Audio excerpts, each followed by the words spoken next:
Olá pessoal, aqui é o Professor Baroni, sejam bem-vindos a mais um vídeo aqui do nosso quadro favorito, né? 5 perguntas, 5 dúvidas, 5 respostas, vocês gostam muito e a gente também gosta muito de produzir esse conteúdo para vocês. Antes de mais nada, lembrando, se inscreva no canal, deixe seu comentário, aquele joinha, compartilhe com os amigos. Inclusive está disponível aqui na descrição do vídeo FIIs 56 Off, para que vocês possam acessar o nosso curso de fundos imobiliários com 56% de desconto.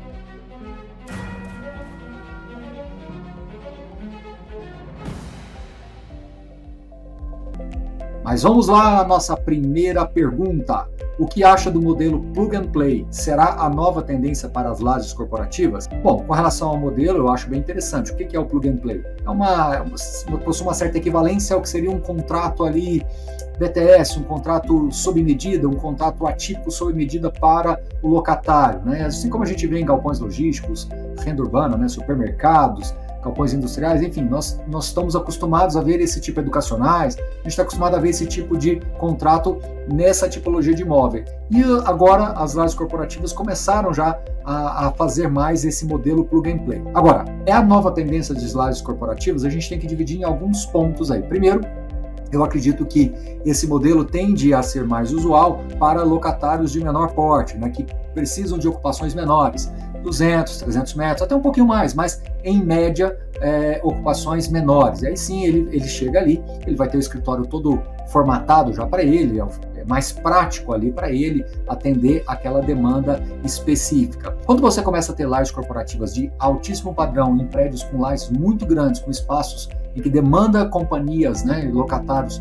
de grande porte, 2, 3, 4, 5 mil metros quadrados, talvez o modelo Plug and Play possa ter uma certa dificuldade ainda de alcançar. Outro ponto que é importante é o valor de aquisição desses ativos, né, por parte do fundo, porque você tem todo um investimento que tem que ser feito ali. Então, você tem que considerar que o cap rate, né, que a aquisição, ela foi feita por um preço muito interessante que vai te permitir fazer esses investimentos e compensar isso nos aluguéis ao longo do tempo.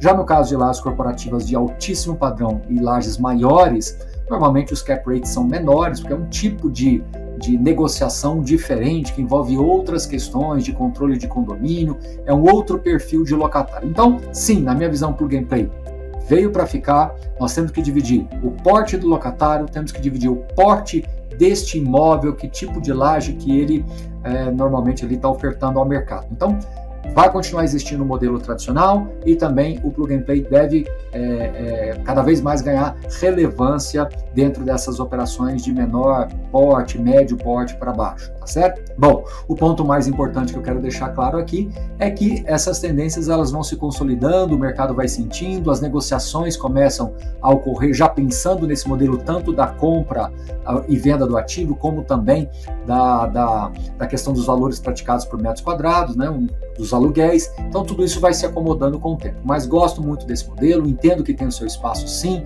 para vários fundos imobiliários que estão dentro dessa condição, mas de novo temos que olhar prédio a prédio, caso a caso, para que não achemos que o Plug and Play vai ser uma solução definitiva para todas as lajes corporativas, independente do preço, tá bom?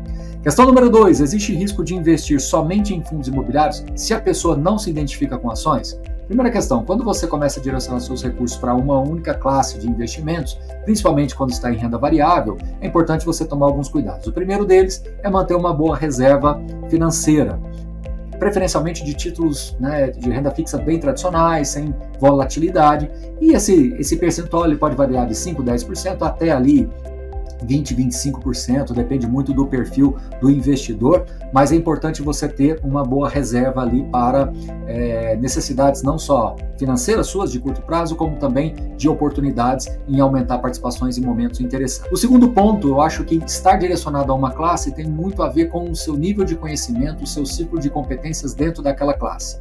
O quanto que você se dispõe a estudar, a conhecer, sejam os fundos imobiliários, sejam as ações ou outros veículos de investimentos de renda variável, né?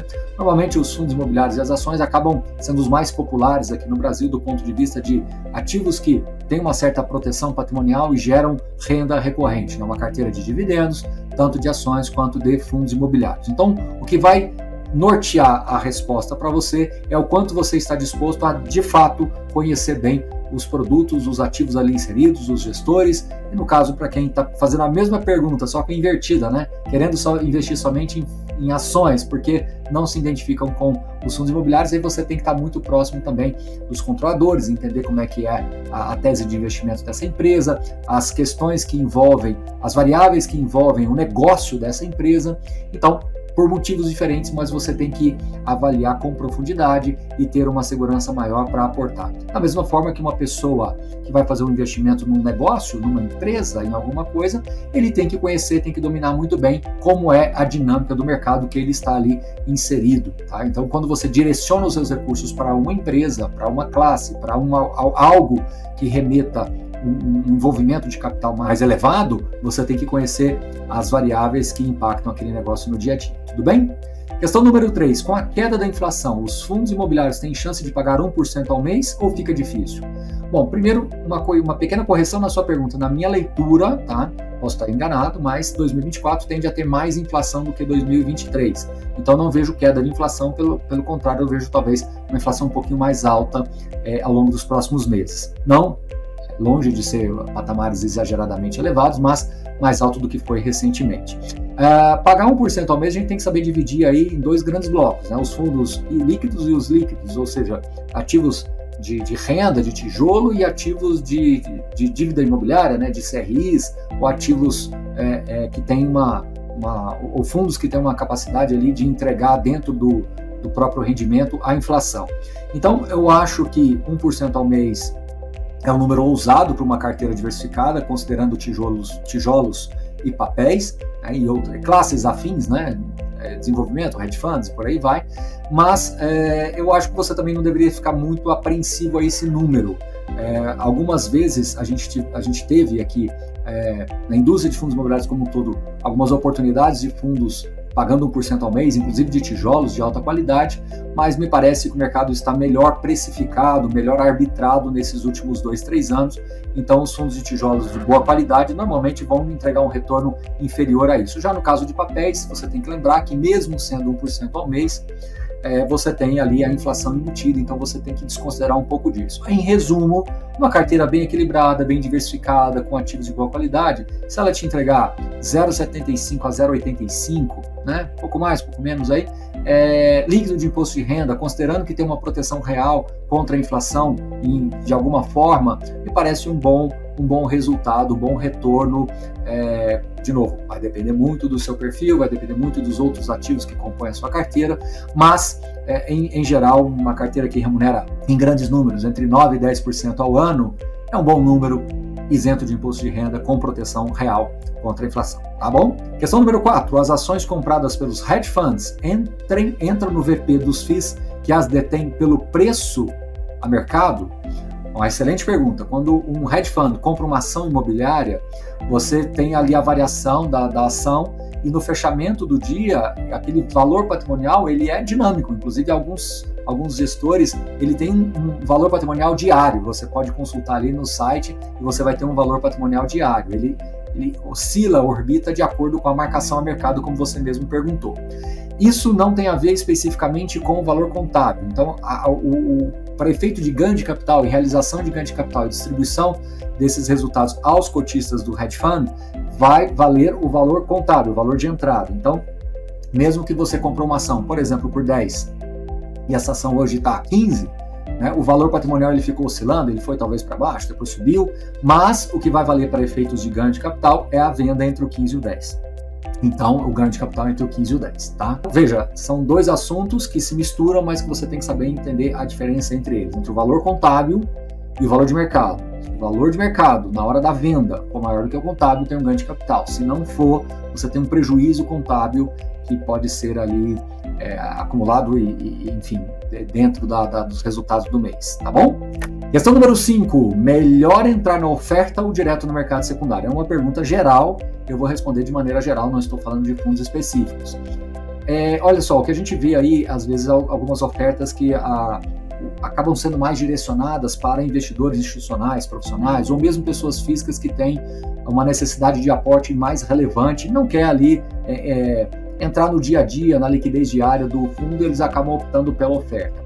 Para investidores, pessoas físicas em geral, aqueles que têm assim uma quantidade boa de cotas, mas está montando o seu patrimônio, você tem que fazer sempre a conta de que ao entrar na oferta, você não vai ter o rendimento integral dentro daquele mês, vai ser só um rendimento pro rata, e aí você tem que fazer uma conta para saber se vale a pena ou não, tá? Vai ter casos que não vai valer a pena, vai ter casos que vai valer a pena, mas assim, muito na margem, e vai ter casos que vai valer bastante a pena para você, inclusive, arbitrar e, enfim, usar uma estratégia um pouco mais sofisticada, mas isso depende muito do perfil do investidor, depende muito do quanto ele tem de preço médio, quanto que ele tem de resultado que pode ser realizado, certo? Então não tem uma resposta única, mas o que eu posso dizer para vocês é que tem que se olhar caso a caso. Quando o valor da oferta, né, da emissão está próximo do mercado secundário, você tem que realmente colocar lucro e ver, fazer uma continha ali de pelo menos um mês de rendimento, para você começar a olhar e tentar enxergar alguma atratividade. Isso não quer dizer que a oferta seja ruim, de novo, tá? Talvez ela esteja sendo mais direcionada para um perfil de investidor que vai fazer aportes maiores, fundos de pensão, outros fundos imobiliários, outros fundos multimercados, fundos institucionais, né? E mesmo pessoas físicas de alta capacidade de alocação e direção de recursos para o ativo. Tudo bem? Mais uma vez, descrição do vídeo, cupom FII56 OFF, para que vocês possam acessar o curso de fundos imobiliários com grande desconto. Espero que vocês tenham gostado do vídeo, continuem mandando aqui perguntas para a gente e deixe seu comentário. Um grande abraço, uma boa semana a todos vocês e até a próxima. Valeu!